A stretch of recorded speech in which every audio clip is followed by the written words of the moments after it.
This is not a joke, not a movie, and definitely not a piece of fiction written to entertain you. This is a real-life story, a shocking and true event that actually happened, and I promise you, what you're about to hear will not only leave you speechless, but it will open your eyes in ways you never imagined, and teach you a lesson that could change your life forever. In the name of Jesus. If you are already a parent, or even if you're someone planning to raise children someday in the future, please, I beg you from the bottom of my heart, do not scroll away. Junior had just returned home from school that afternoon, just like every other normal day, his school uniform still neat, school bag on his back, and shoes dusty from the playground. But something about that day was completely different, and nobody was prepared for the horror that was about to unfold. As soon as he stepped into the house, everyone could immediately sense that something was wrong. His face looked pale, like all the blood had drained from it. His body was weak and trembling, his hands shaking as though he had no control over them, and before his mother could even utter a single word to ask what was going on, Junior collapsed right there in the living room floor, and what followed next was terrifying. He started vomiting, aggressively, without stopping, as if his entire stomach was trying to force something out. His small body was drenched in sweat, soaking his uniform, as though he had just been pulled out of hot boiling water. His mouth was shaking, his teeth were clenched, and the only words he could manage to whisper in the midst of his groaning pain were, "I ate cake in school." Now pause for a moment and ask yourself, can ordinary cake cause this kind of violent reaction? The kind that makes a child collapse, convulse, and throw up nonstop? Absolutely not. Is this the first time in Junior's life that he has eaten cake? Not at all. He has eaten all sorts of cakes before, birthday cakes, wedding cakes, even snacks from school parties. And nothing like this has ever happened. And none of you can stop it. Something beyond the ordinary was clearly behind this strange and terrifying episode. This wasn't just food poisoning or a health scare, it was something deeper, darker, and more dangerous than anyone in Junior's family could have imagined. This incident threw the entire household into total panic, confusion, and unimaginable fear. The atmosphere inside that house shifted instantly, from peaceful and normal to chaotic and heartbreaking in just a matter of seconds. Everyone was in complete disarray. His mother, who had just finished preparing lunch, was now on the floor beside her son, crying and calling on God, holding his trembling body and begging him to stay awake. His siblings, shocked and overwhelmed, were rolling on the floor, screaming and crying, completely unable to comprehend what was going on with their brother. The only person who managed to hold himself together, though barely, was Junior's father. With shaky hands but a firm mind, he walked toward the school bag that his son had dropped by the door. Nobody else had thought to check it in that moment of panic, but something pushed him to open it. When he unzipped the main compartment of the bag, tucked between Junior's notebooks and water bottle, he found something small and suspicious, a piece of cake carefully wrapped in an old, slightly crumpled piece of torn newspaper. That must have been what Junior was referring to. Of course, as any rational father would, he didn't immediately believe that this piece of cake could be the direct cause of his son's sudden collapse. He was still trying to convince himself it was something else. Maybe Junior had gotten sick at school. Maybe he played too much in the sun. Maybe he caught an infection or ate something else that didn't go down well. All these questions were racing through his head at the same time, crashing against each other in a storm of panic and confusion. Without wasting another second, he rushed to the kitchen, grabbed a small clean plate from the dish rack, placed the piece of cake on it carefully, and covered it with a stainless steel lid, just in case it might be needed for testing later. Then, without even removing his work clothes, he ran back into the sitting room, picked up his son, who was now semi-conscious, and rushed him outside, placing him gently but quickly in the back seat of their car. His wife followed immediately, holding Junior's head and praying out loud, tears flowing endlessly from her eyes. And just like that, they sped off to the nearest hospital, uncertain, afraid, and desperate for answers. Finally, after the most terrifying, panic-filled journey of their lives, Junior reached the hospital alive. The boy's body was limp, barely breathing, his skin pale and drenched in sweat. His father had carried him into the hospital like a lifeless doll, shouting for help with a voice that cracked between hope and despair. The mother was running beside them, crying uncontrollably and calling Junior's name like he could still hear her.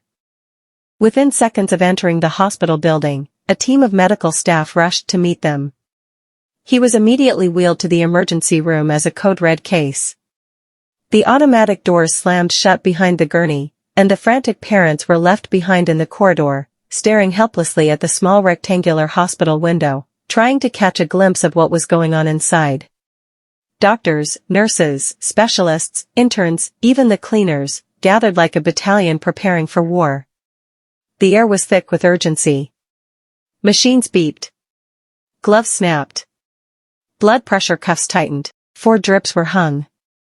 Everyone moved quickly and with sharp purpose.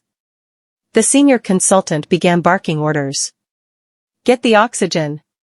50 cubic centimeters adrenaline. Prepare the defibrillator. We're losing him.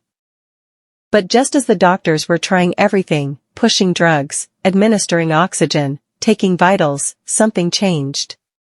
Something strange. No one saw it coming. No one could explain it. It started slowly. Junior's body, which had been lying still like a corpse, suddenly jolted, like a bolt of lightning had struck through his spine. His eyes, previously shut and unresponsive, sprang open. But they weren't just open, they were glowing. A strange, unnatural brightness filled his gaze, his pupils dilated, and his eyeballs seemed to roll slightly, like they were tracking something no one else could see. The entire emergency room froze. For a second, everyone stopped moving, staring in shock at the boy who had just seconds ago been at death's door. No one could understand it. No one could explain where a weak, unconscious child found such monstrous strength. Even Junior's parents, who were still peeking through the window, screamed in pure horror when they saw what their son had just done. What is this? This is not our son again, the mother shouted. The father took 2 steps back, his legs shaking uncontrollably. And then it got worse. Junior turned his head slowly, like a king addressing his subjects. His eyes scanned the room, doctor to nurse, nurse to intern. And then, he began issuing commands. Yes, commands. You, go and bring me water. You, switch off that noisy machine. You, don't touch me unless I say so. His voice was not the voice of a child. It was deep, commanding, and laced with a chilling authority. The kind of voice that makes grown men obey without question. The kind of voice that doesn't belong to an innocent child. One nurse, trying to stay professional, ignored his commands and moved closer to check his vitals again. Bad idea. Before she could even get close enough to touch him, Junior stood up from the bed, like a shadow rising silently, and gave her a slap that sent her flying across the room. She hit the wall with a loud bang, her cap flying off, her body sliding to the floor. Her colleagues rushed to help her, but none dared go near the boy again. At this point, the room was no longer an emergency ward, it had become a battlefield. A spiritual war zone. People began running for their lives. Sick people who had not stood up in months found strength from nowhere. Wheelchair patients leapt to their feet. An old man with a fractured leg dropped his crutches and ran out of the hospital barefoot. Even patients on 4 drips pulled them out and sprinted down the hallway, blood dripping, slippers flying. Panic spread like wildfire. Everyone screamed the same thing, this is not ordinary. This is not normal. Outside, Junior's mother had fainted. His father was praying and crying at the same time, kneeling in the red dusty corridor, calling on God, angels, and even ancestors to intervene. And through it all, Junior stood tall in the middle of the chaos, calm, powerful, and commanding. A small boy with a big spirit that no one could understand. Was he possessed? Was it a spirit? Was it punishment? Or was this just the beginning of something darker? No one had answers. No one had the courage to ask. All they knew was, something spiritual was happening. Something that hospital equipment couldn't solve. Something that medicine had no cure for. And they were right. Because what was happening in that hospital was only the beginning. As everybody in the hospital ward was screaming and running for their lives, without even daring to look back, only one man stood his ground, Junior's father. He was the only one who found the courage to approach his son despite the terrifying sight before him. Junior was shaking violently, his eyes wide and glowing like someone no longer in this world. But something strange happened. When his father got closer, Junior couldn't even recognize the man who gave him life. His face twisted in confusion and anger, and like a whirlwind, he rose up with a force that wasn't natural, lifting his hand to slap his father. But before his hand could land, his father shouted with a voice that shook the room, commanding him to stop immediately and return to his senses. It wasn't an ordinary command, it came from a place of deep authority, love, and desperation. The man didn't need a prophet, a spiritualist, or a magician to explain what was going on. He could see it clearly. His only son had been spiritually possessed, and the entry point was no other than the small piece of cake he innocently ate at school earlier that day. How exactly it happened, nobody knew. It defied logic and reason. But right before their eyes, Junior slowly began to calm down. His body relaxed, and he lay back on the hospital bed, trembling like a leaf caught in a storm. With teary eyes, he turned to his father, grabbed his hand tightly, and cried out with a voice filled with pain and fear, "Daddy, it's the cake. It's my teacher. Please, help me." Hearing those words broke the man's heart. Without saying another word, he drew his son into a deep hug, holding him like he was going to slip away again. Moments later, Junior's mother, who had passed out from fear earlier, regained consciousness. She rushed into the hospital room, saw her son lying there, and immediately broke into tears as she wrapped her arms around both father and son. Junior's dad wasted no time. He knew that what his son needed at that moment wasn't just medicine or medical attention, it was deliverance. He gently but firmly lifted his son from the hospital bed, cradled him like a fragile gift, and carried him straight to the car. He drove with urgency, heading straight to one place he knew had the power to deal with the darkness threatening his son's life, Father Patrick's parish house. Thankfully, they arrived just in time. As fate would have it, Father Patrick was just stepping out of his house when their car pulled up. They rushed to him, explaining the situation as quickly as they could. But just then, Junior, who had been sleeping peacefully on the journey, suddenly woke up. He opened his eyes and found himself in the church compound. The sight of Father Patrick speaking to his parents made something snap inside him. His face twisted in rage. Without warning, he charged out of the car, heading straight to attack the Reverend Father. But Father Patrick was no stranger to this kind of spiritual battle. He had handled cases even darker and more terrifying than this, and he was spiritually prepared. As Junior charged toward him like a raging storm, Father Patrick turned and began to run, but not out of fear. No. He ran straight to his car, grabbed his holy Bible and his chaplet, and stood his ground. With spiritual boldness, he faced Junior and began to pray with power and intensity. He didn't just pray, he called down fire. He invoked the presence of the Holy Spirit. He summoned heavenly hosts, demanding that the demonic force tormenting Junior be cast out immediately and forever. As he prayed, something supernatural happened. Junior froze. Completely. His feet were glued to the ground as if invisible chains held him down. He tried to move, tried to scream, tried to run, but he was completely paralyzed by the power of the prayers. Father Patrick increased the tempo. He began to speak in tongues, calling on divine intervention. Junior suddenly fell to the ground, and to everyone's shock, he started speaking in a strange language that no one could understand, except the priest himself.